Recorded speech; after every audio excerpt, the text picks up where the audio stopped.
Hey, it's Jesse Eker. I want to welcome you to issue number 3 in the Millionaire Mindset in Times of Crisis. Now, today's video is super important. It's actually more of a training. I'm going to bring up the iPad in a second to show you exactly our business survival kit, how to navigate through a crisis. Like, I'm going to give you the exact steps that we've been using to help you guys out, to make sure that you guys are on the right track to making sure that you're not just you're surviving and you're thriving. You're going to thrive once this is over.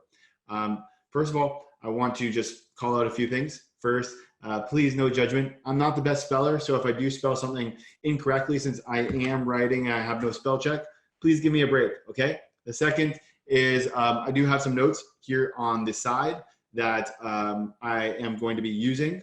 If I am looking at it, again, I'm just trying to give you the best possible information, some amazing training that's really going to help serve you in your business, and hopefully make sure that you are trending up versus struggling and have a financial strain.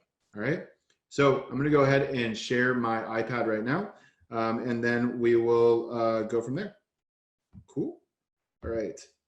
So let's share the content screen.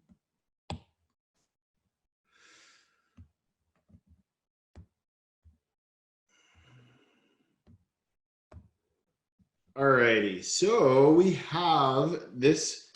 First of all, I want to talk about the mindset. I want to talk about the mindset really fast of like the 3 different paths that people are going to be going on through this crisis. So you have the actual crisis start date here. Okay, then you have the end date here. Like, we don't know when that is. We don't know what the deal is with that, but this is what's going to be happening. So this is the end date, right? So there's 3 paths that people are going to be taking. Make sure that I'm not pinned anymore. Okay, cool. So these are the 3 paths that I hopefully everyone can see. Oh, there we go. Okay, here we go. So here are the 3 paths that people are taking. Path number 1, right, is this path. Path number 2 is going to be up and down, and then more down though. And then path number 3 is going to be pretty stag, but then goes up. All right, so here's the 3 big differences between these paths. The first path is no action. These people are waiting and seeing. They're saying, oh, well, I can't really do anything. I'm locked down right now. My business is not really working. I can't do much. So I'm just going to do nothing, right? I'm going to take no action. These people are going to struggle when this crisis is over. They may or may not have a business, right? So waiting and seeing is not a great option. The second is kind of like the status quo, which is like doing the same, just keep everything the same as best as you can, doing the same. Now, the reason why this goes down still is because the market's going down. Everything's trending down at the moment. So if you keep doing the same thing, you're not going to get the same results. Unfortunately, things have changed.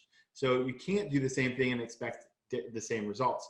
If you're going to do the same thing, expect different results, which are most likely going to be less, unless you're in an industry that's popping right now, that's going crazy, right?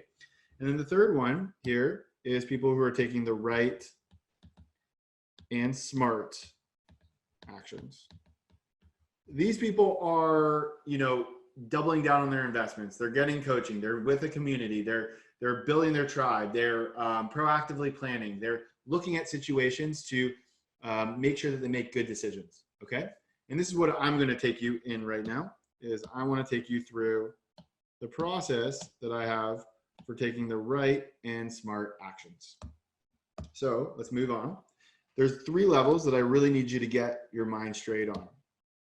Okay. And it's really important that we understand this. The first one is dismissive. This is when you dismiss the situation, dismissing, hey, it's not happening.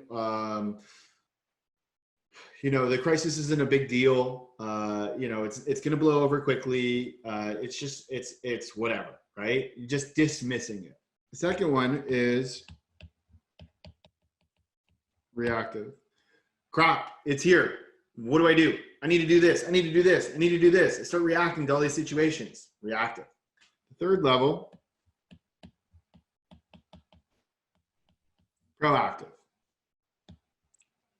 Right? So here's a challenge. Most people right now are hanging out in this area. And what's wrong with that is this is making decisions off emotions, which emotionally not very happy, right?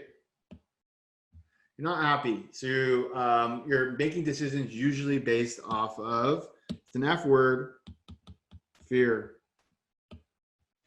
It's never great to make a decision off fear. It's never great to make a decision off an emotion anyways. Think about when you've been charged up, maybe with, a fight with a spouse or an argument with a spouse, and you're emotionally charged and you say something you didn't mean. You're making an emotional decision right there, right? But when you think about it for a bit, like let's say you're having a relationship again, and you are in an argument, something ticks you off, and you think about it for a second, and you let the emotions go. And then when you're not charged up, you go and you say, hey, when you did this, it made me feel like that, or, this is making me feel a certain way. You're not making an emotional decision anymore. You've now proactively looked at your emotions, let yourself cool down a bit, and made a decision on how you want to respond instead of react. This is more a response. This is a response, not a reaction. Response. And this is where the good decisions are made. And this is where you're level-headed, right? So I wouldn't say that you're happy about it, but you're at least level-headed. That's my level-head guy. All right. So this is where you want to live. You want to live in the proactive place. You want to live in the proactive planning place. We're proactively looking at every situation, every decision we're making. We're proactively saying, this is the best case. This is the middle case. This is the worst case. If our revenue gets to this, we're doing that. If our expenses get to this, we're doing that. If our profit gets to this, we're doing that, right? We're proactively looking at all different scenarios to help us navigate through this unknownness. It's uncertainty. The only way that we can plan for uncertainty is proactively plan for it, because we don't know what's going to happen. So here's the model that's really important for you to work on after today. So there's 3 really important sections that we've been working on. And if you can continue to ask yourself in these sections, how do I do this? How do I do this? How do I do this? You're going to be so much farther along the competition and so much more ahead of the people. And you're just going to reap the rewards because people aren't doing this, right? Most people are not doing this. So we have on one side, we have retention. On the next side, we have revenue and restructure. I don't know if I spelled that right. R-E-S-T-R-U. I think this is a C. Restructure.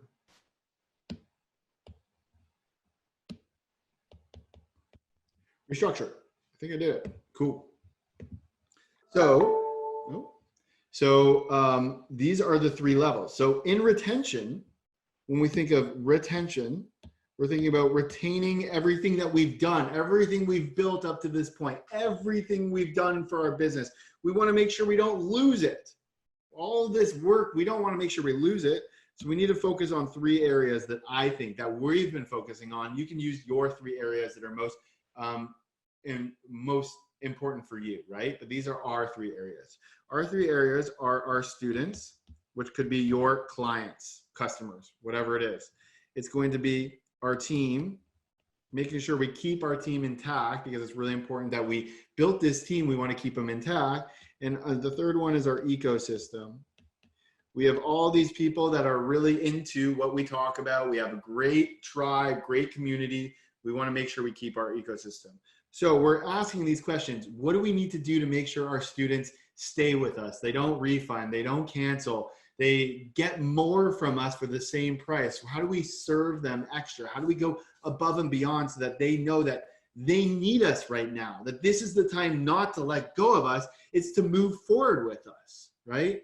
That's the first thing. The team, how do we retain the team? Well, if we're not using everyone to their full capacity, what can we put them to do to help us get through the situation? How do we retain the team to make sure that we protect them? The ecosystem is, what do we need to do to get in front of our students on a consistent basis to serve them even more so that we're the voice they want to follow and they don't go follow someone else? We've built this tribe, we've built this community. We want to keep them in our ecosystem. So what do we need to do right now? Hey, look at what we're doing right now. Millionaire mindset in times of crisis. One of the reasons we're doing this right now is not only to serve you guys, to give you the best information possible, but was to keep you guys in our ecosystem. It's to make sure that you stay with us so that you know that we're leading you through this situation and you're going to want to stick with us throughout it and when it's done. Okay? Revenue. When it comes to revenue, we need to think about, the first thing we want to think about is what we can offer, right? Do we have something specifically we can offer that's more relative to the situation, that's a must-have? Do we have something that we can give as an offer to bring in some extra revenue right now? Is there something that we can discount? Now, I'm not saying you need to discount, but is there something that we can discount to make it so it's a no-brainer for people? Also, think about other people's offer. Who's doing well right now? Because lots of you guys maybe are locked down. Maybe you're a healer, a therapist, a person that actually goes to do a service. Well, you can't be doing your service right now. So what offers are people doing?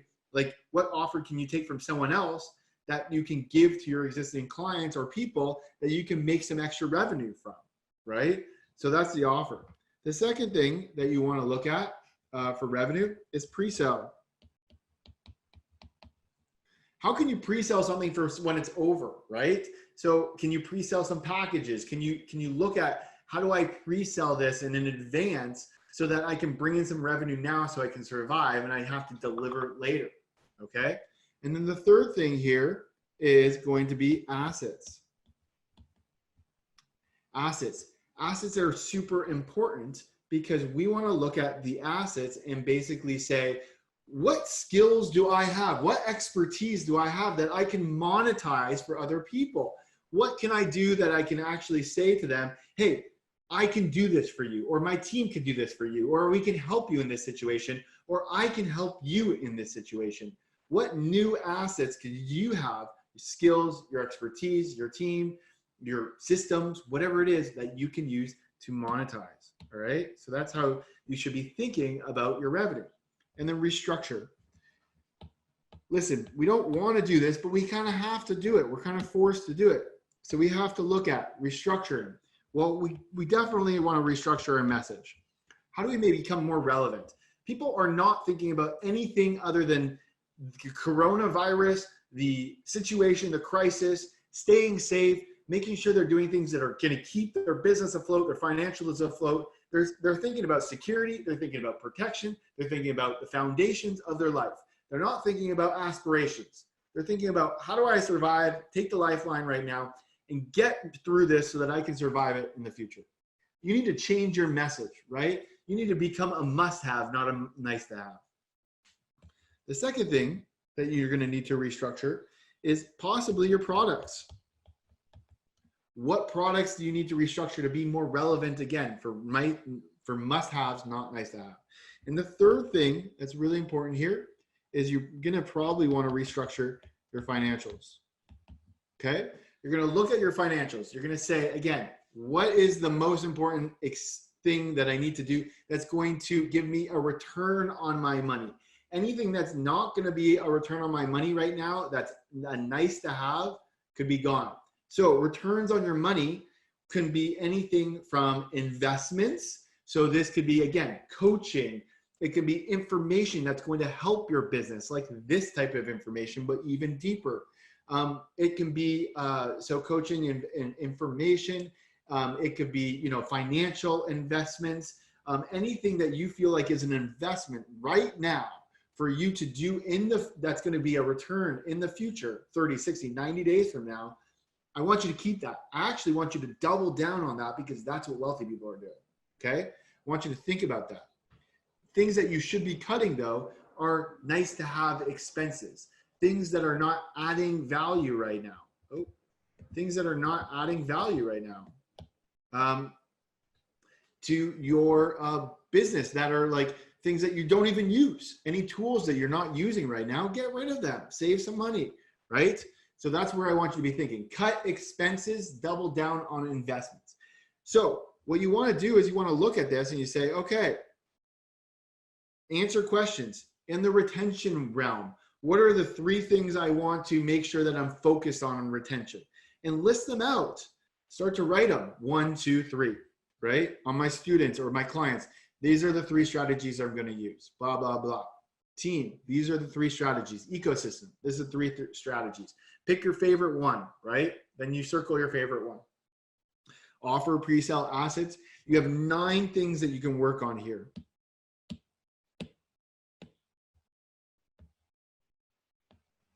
You have 9 things you can work on here.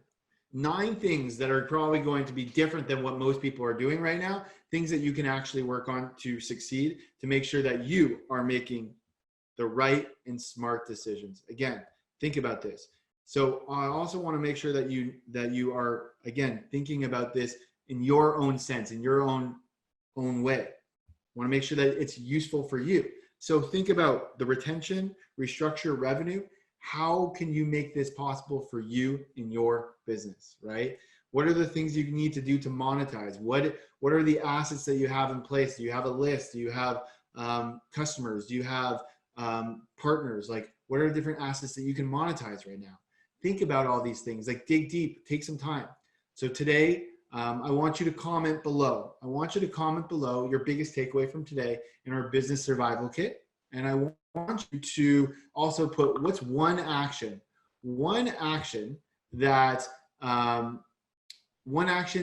you can take from today, and comment below as well. So your biggest takeaway and one action that you're going to take from today. And I want to see your business survival kits survive. I want to see your businesses survive and thrive like these people. I want you to be these people. I don't want you to be these people. All right. This is how you're going to do that. This is how you're going to do that.